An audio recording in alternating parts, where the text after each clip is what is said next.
नमस्कार मित्रों, नरेंद्राचार्य ज्योतिष केंद्र में आप सभी का बहुत बहुत स्वागत है।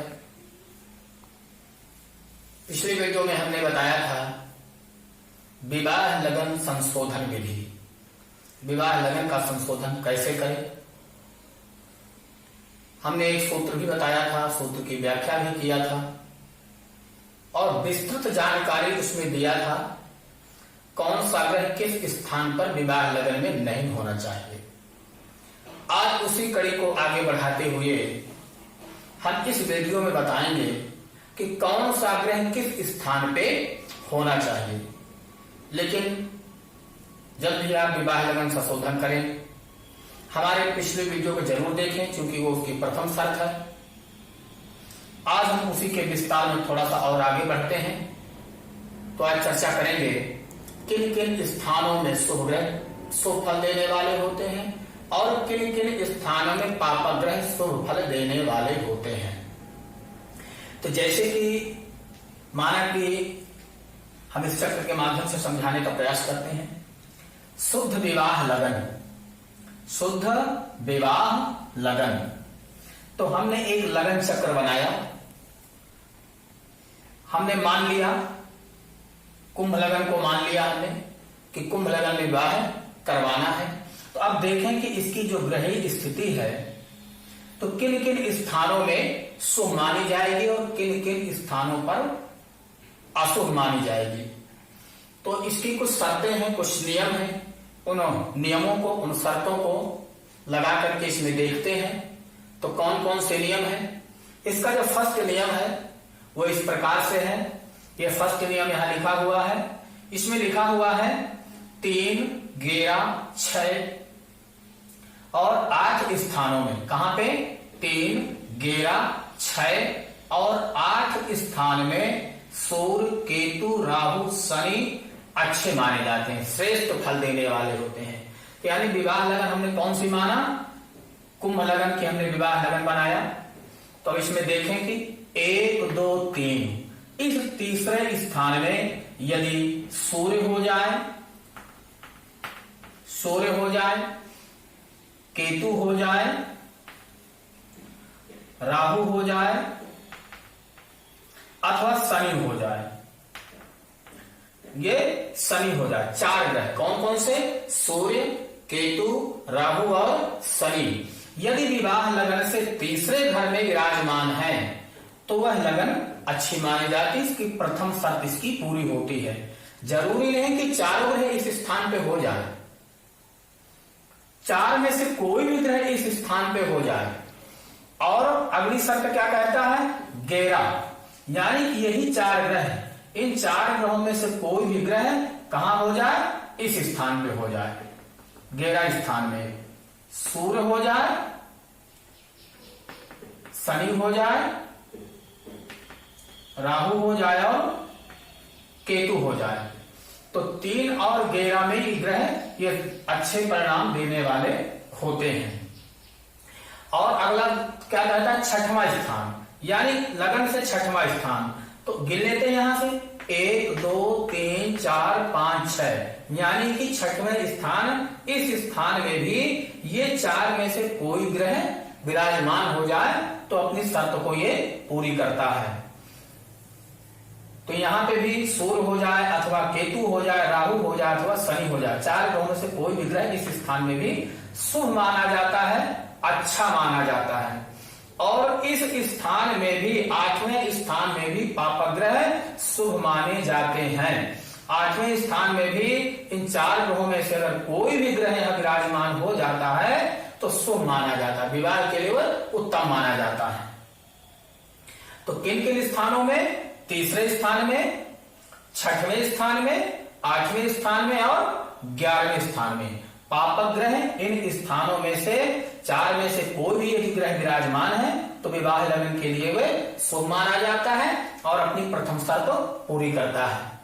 अब दूसरा शर्त है। दूसरी शर्त क्या है? 3, 6, 11 स्थान में मंगल श्रेष्ठ होता है। मंगल कहां श्रेष्ठ होता है? अब देखिए मंगल की बात करते हैं। अब तो सूर्य, शनि, राहु, केतु की बात तो हो गई।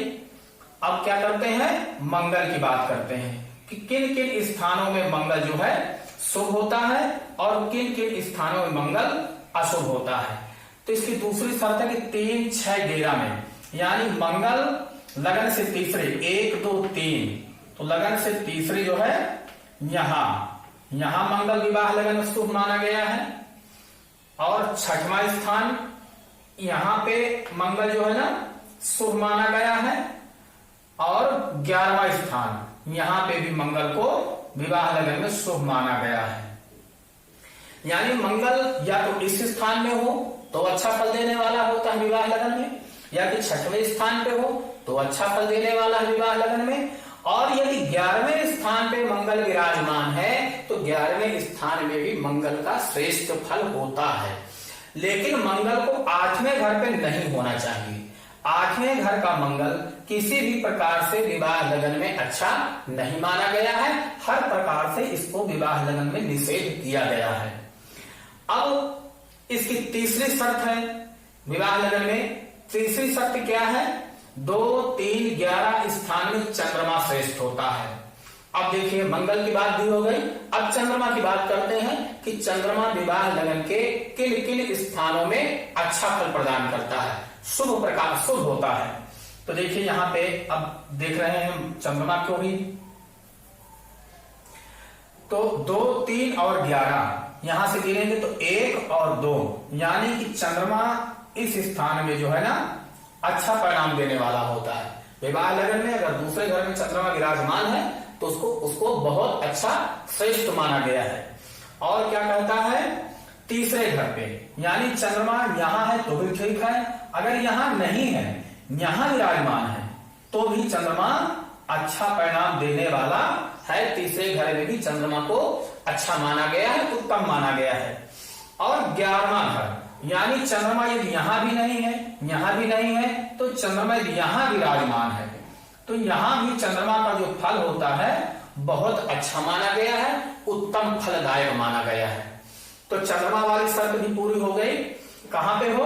लगन से दूसरे हो अथवा तीसरे हो अथवा 11वें स्थान में भी यदि चंद्रमा विराजमान है तो विवाह लगन में बहुत उत्तम श्रेष्ठ फल देने वाला माना गया है। इसकी जो चौथी शर्त है, तो चौथी शर्त में क्या है? 7, 12, 8 को छोड़कर, देखिए चौथी शर्त इसकी पूरी करते हैं। चौथी शर्त क्या है?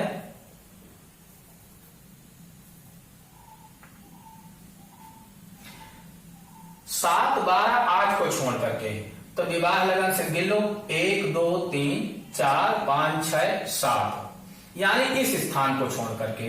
किसको? इस स्थान को छोड़ करके। और 12, 7, 8, 9, 10, 11, 12 और इस स्थान को छोड़ करके।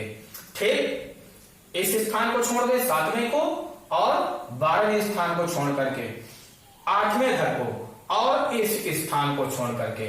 यानी यदि हम बात करें तो इन 3 स्थानों में यहां, यहां और यहां, 7वें घर में, 8वें घर पे, 12वें घर में बुध और गुरु को नहीं होना चाहिए। बुध और जो बृहस्पति है, ये बुध और बृहस्पति 7वें घर में अच्छे नहीं माने गए, 8वें घर पे अच्छे नहीं माने गए और विवाह लगन से 12वें घर पे अच्छे नहीं माने गए। तो यानी 12वां घर, 7वां घर और 8वां घर छोड़ करके शेष किसी भी स्थान में ये विराजमान है तो विवाह लगन में अच्छा फल देने वाले होते हैं। लेकिन बुध के बृहस्पति के और शुक्र के विषय में एक विशेष नियम है जो बहुत ही अच्छा है। हमारे विद्वानों ने और ज्योतिष शास्त्र में उसको विशेष वरीयता दी गई है।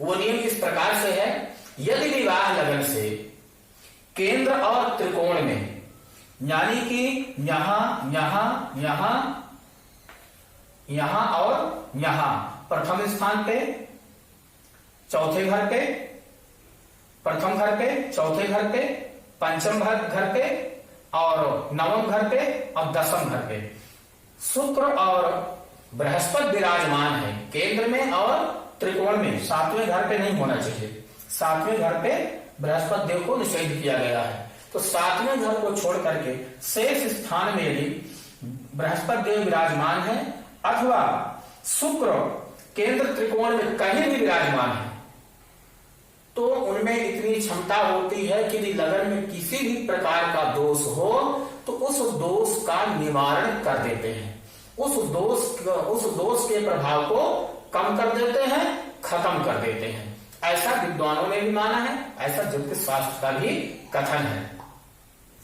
तो अब चर्चा करते हैं बुध बृहस्पति के बारे में। तो चर्चा हो गई कि बुध और बृहस्पति को जो है ना कहां नहीं होना चाहिए, बुध और बृहस्पति को 7, 12, 8 स्थान पे नहीं होना चाहिए, यानी कि 7वें, 8वें और 12वें इन 3 स्थानों में बुध को और बृहस्पति को नहीं होना चाहिए। इन 3 को छोड़ करके बुध और बृहस्पति कहीं भी विराजमान है तो वह अच्छा परिणाम देने वाले माने गए हैं, शुभ फल देने वाले माने गए हैं। अब देखिए इसकी 6वीं शर्त क्या कहती है। 6वीं शर्त है 8, 3, 6, 7, 2 को छोड़कर शेष स्थानों में शुक्र श्रेष्ठ होता है। यानी शुक्र कहां कहां श्रेष्ठ होता है, कहां कहां शुक्र को नहीं होना चाहिए, तो 8वें घर में शुक्र को नहीं होना चाहिए, यानी शुक्र को यहां जो है नहीं होना चाहिए। ठीक है, और लगन से 8वें घर में शुक्र को निषेध किया गया, अच्छा नहीं माना गया।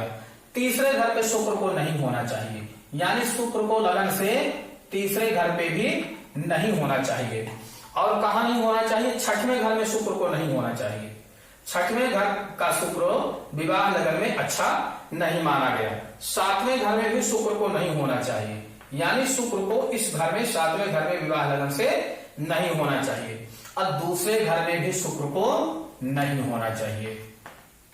अब देख लो इतने स्थानों को छोड़ करके, यानी 1, 2, 3, 4, 5, इन 5 स्थानों को छोड़ करके कहां पे, दूसरा घर, तीसरा घर, 6वां घर, 7वां घर और 8वां घर, इन स्थानों को छोड़ करके अन्य किसी भी स्थान में शुक्र विराजमान है तो शुक्र का जो प्रभाव होता है बहुत अच्छा माना जाता है और अति उत्तम फलदायक होता है। तो अब देख लो कितने घर शेष रहे हैं, 1, 2, 3, 4, 5, 6, 7, यानी कि 5 घरों को छोड़ करके शेष जितने घर खाली हैं इन घरों में कहीं भी शुक्र विराजमान है तो शुक्र को बहुत अच्छा फलदायक माना गया है। तो इस प्रकार से यदि ग्रही स्थिति विवाह लगन में बनती है तो इसमें ज्यादा गुणागणित करने की आवश्यकता भी नहीं है। बहुत आसान तरीके से, बहुत सरल विधि से आप विवाह लगन का संशोधन कर सकते हैं और देख सकते हैं कि कौन सी विवाह लगन विवाह के लिए श्रेष्ठ फलदायक है। इसमें कोई ज्यादा गुणागणित करने की आवश्यकता भी नहीं है। एक बार हम इसकी जो शर्तें हैं तो पुनः बताते हैं कौन कौन सी शर्तें हैं। यदि आप नोट करना चाहो तो यदि कॉपी पेन आपके पास है तो आप नोट कर सकते हो, यदि नहीं नोट करना चाहते हैं तो आप इस बोर्ड के माध्यम से जो बताते हैं इसको आप समझ सकते हैं और समझ करके भी आप आसानी के साथ विवाह लगन संशोधित कर सकते हैं। तो इसमें प्रथम शर्त क्या है, 3, 11, 6 और 8 स्थान में सूर्य, केतु, राहु, शनि श्रेष्ठ होते हैं, यानी कि विवाह लगन से तीसरे घर में, 11वें घर में, 6वें घर में और 8वें घर में पापा ग्रहों को शुभ माना जाता है, लेकिन मंगल को यहाँ अशुभ माना गया है। ठीक है, मंगल को छोड़कर के शेष 4 ग्रह यहाँ अच्छे माने गए हैं। शनि को तो 8वें स्थान विशेष अच्छा माना गया है क्योंकि यह आयुवर्धक बताया गया है। अब दूसरा नियम है इसका, 3, 6, 11 स्थान में मंगल को उत्तम माना गया है, यानी मंगल यहाँ तीसरे घर में विवाह लगन से श्रेष्ठ माना गया है, 6वें घर में और 11वें घर में मंगल को अति उत्तम माना गया है। तीसरी शर्त है 2, 3, 11 में चंद्रमा को शुभ माना गया है, चंद्रमा को दूसरे घर में, तीसरे घर में और 11वें घर में विवाह लगन से श्रेष्ठ माना गया है। इसकी जो चौथी शर्त है 7, 12, 8 को छोड़ करके, यानी 7वें घर को, 12वें घर को और 8वें घर को, 7वें, 8वें और 12वें इन घरों को छोड़ करके शेष स्थानों में बुध और बृहस्पति देव शुभ फल देने वाले होते हैं, इन घरों के नहीं होना चाहिए। इसकी जो 5वीं शर्त है वो इस प्रकार से है, 8, 3, 6, 7, 2 को छोड़कर शेष स्थानों में शुक्र श्रेष्ठ फल देने वाला होता है। तो इस प्रकार से जिसके नियम हैं, जो फार्मूले हैं, हमने बताने का प्रयास किया। यदि हमारा वीडियो अच्छा लगे तो आप इसको शेयर करें, हमारे चैनल को सब्सक्राइब करें और लाइक करें। यदि